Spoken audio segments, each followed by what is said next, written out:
Viral pria pakai jaket ojek online, ojol, curi kaca spion mobil sedan di Tebet Barat VJ, Jakarta Selatan, Kamis tanggal 29 Juli tahun 2021 sekitar pukul 5.30 waktu Indonesia Barat.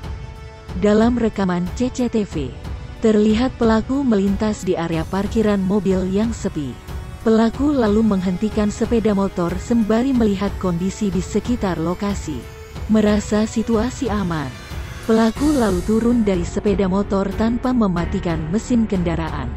Dengan cepat pelaku mematahkan kaca spion sebelah kanan mobil sedan. Tak cukup hanya sebelah kanan yang curi. Untuk melengkapi hasil curian, ia juga mengambil spion mobil sebelah kiri.